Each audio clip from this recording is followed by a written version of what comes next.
Mwana Black Media, leo tuko katika eneo location ni moja, Machinga Complex, na leo tuko na jamaa yetu hapa, tunataka tuongee. Topic yetu ni ile moja, ni kwa nini vijana wanashindwa kuoa. Tuko na jamaa yetu hapa, atajitambulisha kwa majina yake matatu na then atatupa mtazamo wake. Kaka, unaitwa nani? Kwa majina naitwa Azizi Mohamed Waziri. Okay, Waziri. Naomba utuambie ni kwa nini vijana tunashindwa kuoa? Why? Shida ni nini? Vijana sasa tunashindwa kuoa kwa sababu inatokana kwanza kwa changamoto nyingi.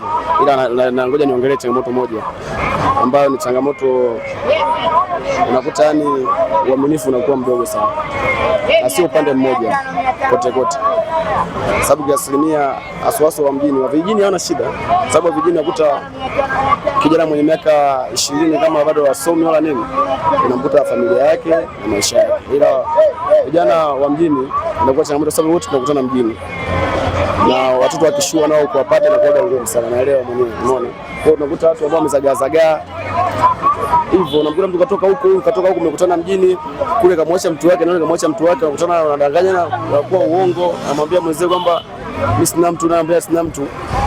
Kwa hiyo wakutana pale baadaye tena ndo mazingira kama hivyo tena. Kwa hiyo yani uaminifu ndo mdogo, ndio maana shida inatokea hapa. Wengi wanasema ni kipato ambacho ndio kinafanya vijana washindwe kuoa. Wewe unafikiri ni kweli hichi kitu kinachosema ni kweli?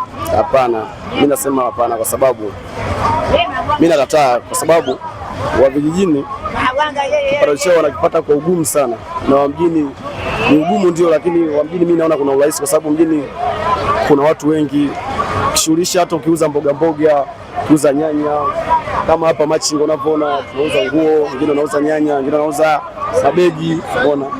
Yaani hela ipo, unaona. Japokuwa sio nyingi, ila mtu akisema ni kipato mimi naona ni uongo. Okay. Kwa hiyo wewe unashauri nini? Na wewe pia nikuulize swali. Bwana tunategemea lini hiyo ndoa yetu? Mimi tayari. Tayari? Tayari. Hem, tutajie shemeji yetu. Asa hapana, siwezi kumwandika kwa sababu namuuza. Kaka, sema kweli. Okay, sawa, hebu niambie unawashaurije vijana wenzako? Vijana tu kujiamini kwingi, ukipata nafasi tumie. Okay, wewe kwa wewe nimeshaitumia. Nimeshaipata, nimeshaitumia. Na sio kwamba nilipata hela, hapana. Ni hela chache tu, lakini namshukuru Mungu. Okay. Then to hivyo tu, mwanetu amemaliza hivyo kwa style hiyo, lakini pia naweza kusema pesa sio lazima uwe nayo ndio uweze kuoa.